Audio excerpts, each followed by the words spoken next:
My name is Kyra Jones, and today we are going to be doing a lesson over how poverty and socioeconomics affect learning. First, to start off, what is poverty? By Google's definition, poverty is a state of being extremely poor. Poverty can affect a student's academic progress due to home distractions, poor nutrition, lack of sleep, and stress. These issues can cause problems for the student's brain development, working memory, and attention control. Poverty in learning. Poverty negatively impacts the academic achievement of a student and can reduce the child's readiness for school. Because of this, the lack of physical health and motor skills interfere with the child's concentration, remembering information, and can affect the student's curiosity, motivation, and attentiveness. Through the book we've been reading, I have chose 2 case studies to kind of go back over and kind of talk about. One of them is the chocolate bar fundraiser. And this case study, the PTA is having a meeting and they're discussing the fundraisers. Of course, they do this fundraiser where they sell chocolate bars every year to raise money so that way they can send groups out of state and just do fun things for the kids. But this does cause some issues when a single mother, asks that they do something else pretty much because she can't compete with the wealthier families because these families are just buying bunches and boxes of chocolate from their kids so that way they can raise the most money and they can win the prizes and get recognized at school. And also these families are in higher income neighborhoods, so those neighbors typically buy from those kids. And in the families of low income, their neighbors typically don't have the money or just can't or want to buy chocolate bars. So the issue is these kids are never going to be able to win these prizes when they just can't afford to. And I kind of get that. I dealt with that a lot myself as a child. And I never thought, I just thought these kids were really good at selling until this was a point. And I was like, wow, that's why those kids always won. And now that I look back on it, it's why the same kids always got the prizes every year. And that is something that does affect students. It does take away the motivation, and it's embarrassing for parents who don't make a lot of money and they keep sending their kids in and not raising any money because they just can't, and they can't afford to give the school money. Another case study was the technology progress. In this case study, the teachers are having a staff meeting and they're talking about integrating computers and more technology-based homework. A teacher asked a question and she asked about what are we going to do with the students who don't have computers, who don't have internet, and And the response was, well, they can just stay after school or go to the library. This still feels unfair. Basically, to me, I'm thinking, what about the kids in elementary school? They can't stay after school. Especially these low-income families, they're riding buses home. They can't miss their bus. And if these families are already working hard and working late, they're not going to be able to take their child to the library to get an assignment that's due the next day.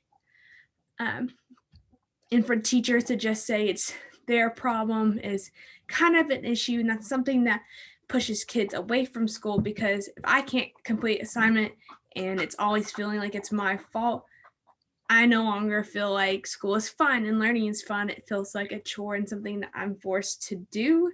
And it's also is embarrassing, and it makes you feel less smart. All right, my face is just right in the middle of that. How poverty has looked throughout history, it has definitely looked different. In the 1960s, it was typically the African American, Latino, and Native Americans who were educated in segregated schools, and in these schools, they were not funded. It was typical that the middle class Black household was around 6,700, and the wealth compared to a middle class white household was making around 70,000 yearly. And it's hard to even like compare those two and even call one middle class and the other one middle class. And now these schools are integrated, and it's a whole different look. It's still almost like separated.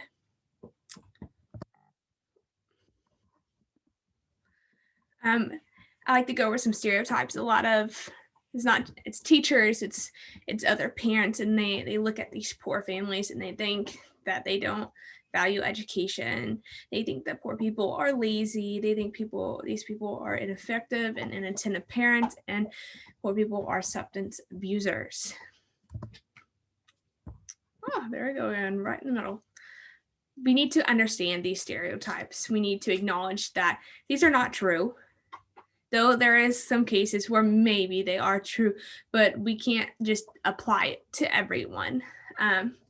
Parents in low-income families may be less likely to be involved in the school, but that does not mean they're not involved in the help at home with school. A lot of these parents will encourage their child to read by buying them books. They will limit their television watching, and they will do their best to sit at the kitchen table and do their homework with them. These parents are also not lazy. They are extremely hard workers.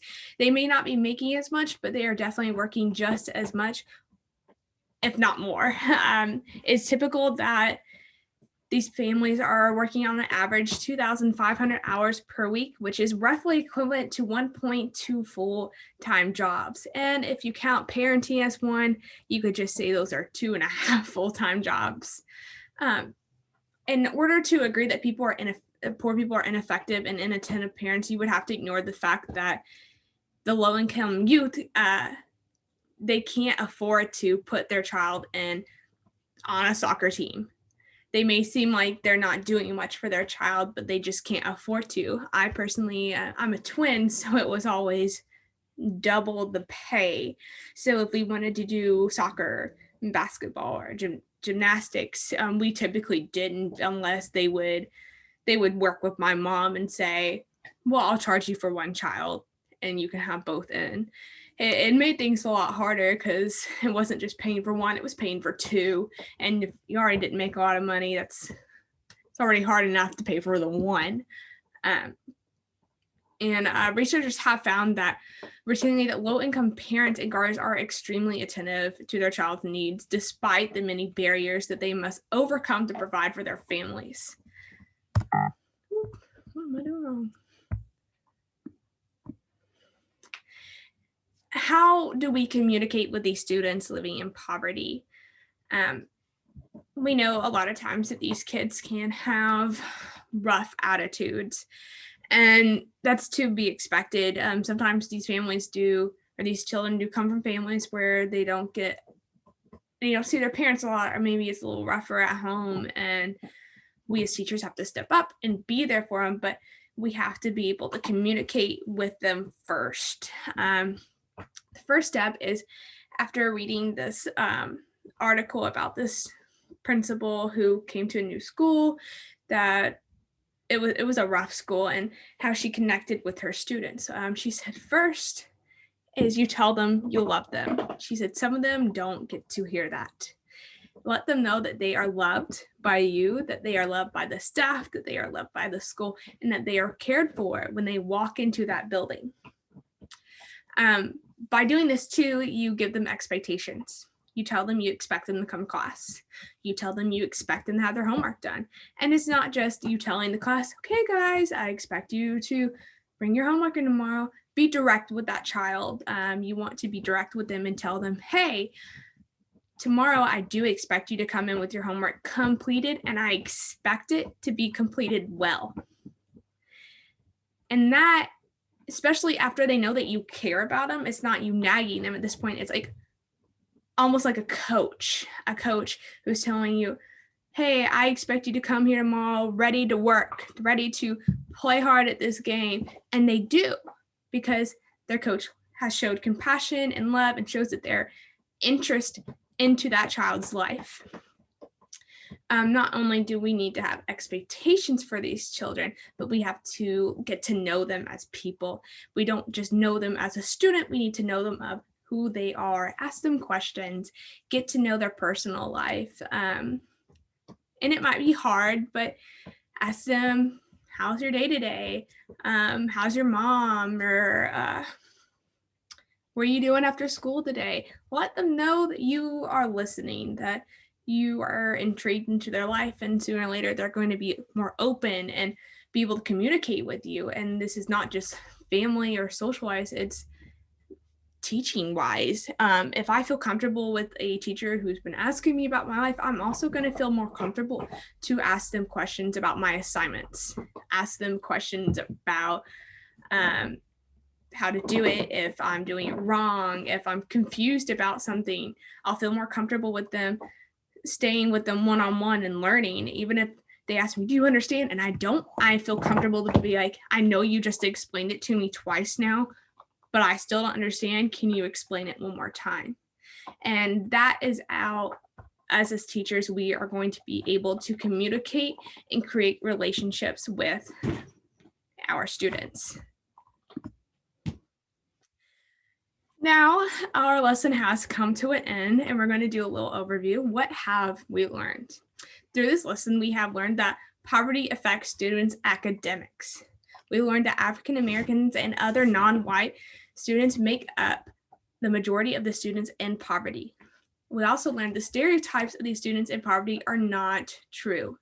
We need to tell our students we love them, give your students your expectations, and get to know your students as people. And if you'd like to go over some of the articles and case studies and all the other information that I learned from this, here you go. It was an honor in teaching this lesson, and I hope you have a great day.